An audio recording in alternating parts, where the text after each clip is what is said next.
বর্তমান সময়ে আমরা যারা পিক্সেল ল্যাব অ্যাপসটি ব্যবহার করি তাদের মধ্যে বেশিরভাগ মানুষই পিক্সেল ল্যাবের কাস্টম ফন্ট অ্যাড করা নিয়ে সমস্যায় ভুগছেন। যখনই আমরা ফন্ট অ্যাড করতে যাই তখনই আমরা এরকম একটা অ্যারোফেস দেখতে পাই, আর আমরা ফন্ট অ্যাড করতে পারি না। তো এই নিয়ে আপনারা যথেষ্ট ভিডিও পেয়ে যাবেন, তবে ভিডিওগুলো অনেক পুরানো হওয়ার কারণে সেই নিয়ম আর কাজ করে না। তো আজকের এই ভিডিওতে কিভাবে নতুন নিয়মে পিক্সেল ল্যাবে কাস্টম ফন্ট অ্যাড করতে হয় সেটি দেখিয়ে দেব।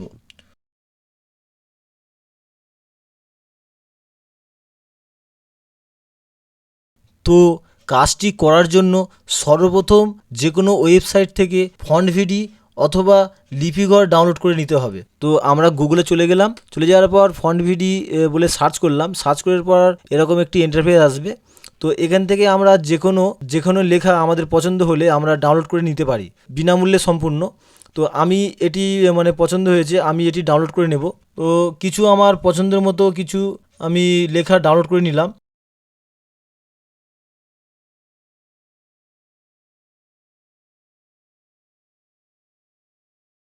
তো নেওয়ার পর আমরা চলে আসবো আমাদের মোবাইল স্ক্রিনে। তো আমরা ফাইলে চলে এলাম। ফাইলে চলে আসার পর উপরে যে ঘর চিহ্ন দেখতে পাচ্ছেন ওইখানে আমরা চলে যাব। চলে যাওয়ার পর আমরা এখানে স্টোরেজে আমরা তিনটে যে ফুটকি চিহ্ন দেখতে পাচ্ছেন ওখানে ক্লিক করব। ক্লিক করার পর ক্রিয়েট ফোল্ডারে ক্লিক করব। ক্রিয়েট ফোল্ডারে ক্লিক করার পর আমরা নিউ ফোল্ডারে আমরা একটি ফোল্ডার বানিয়ে নেব। আমি লিখছি বাংলা ফন্ট। বাংলা ফন্ট বলে একটি ফোল্ডার আমি বানিয়ে নিলাম। নেওয়ার পর আমি আবার ওটি ক্লোজ করে দেবো। দেওয়ার পর ফিরে আবার নতুন করে আমি ফাইল ওপেন করব। তো ওপেন করার পর আমাদের প্রথমে যে অপশানটি ডাউনলোড, ওই ডাউনলোড অপশানটিতে যাব। গেলে আমার এই সবকটি টিক চিহ্ন দিয়ে দেবো, সবকটি মুভ করে নেব এবং কপি করার পর এখানে আমি বাংলা ফন্টে গিয়ে পেস্ট করে দেবো। এখানে নিচে পেস্ট করে দেবো। দেওয়ার পর আমি আবার এটি পুরো আবার ক্লোজ করে দেবো। সবকটি কেটে দেবো। দেওয়ার পর আবার ফাইলে যাব। তো আমরা আবার ফাইলে যাব। ফাইলে যাওয়ার পর আবার ওই বাংলা ফন্টের নিচে যে ফাইল রয়েছে ওটি ক্লিক করলাম। ক্লিক করার পর এক্সট্রাক্টে যে অপশানটিতে ক্লিক করব। ক্লিক করার পর আমরা নিচে যে পেস্ট অপশানটিতে আমরা বাংলা ফন্টে গিয়ে পেস্ট অপশানটিতে পেস্ট করে দেবো। দেওয়ার পর আমরা আবার পুরো সব কেটে দেবো, ব্যাকে চলে আসবো। আসার পর পিক্সেল ল্যাবটি ওপেন করে নেব। ওপেন করার পর আমরা যে কোনো কিছু লিখে নেব। তো আমরা পেন অপশানটিতে কিছু লিখে নিচ্ছি।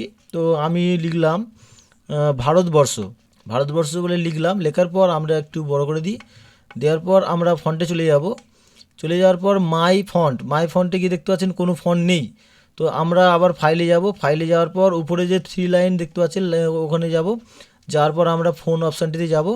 যাওয়ার পর আমরা বাংলা ফন্টে যাব। গিয়ে আমাদের এখান থেকে যে কোনো একটি ফন্ট, সবকটি ফন্ট আমরা ক্লিক করে নেব। নেওয়ার পর আমরা দেখতে পাচ্ছেন সবকটি ফন্ট আমাদের এখানে শো করছে।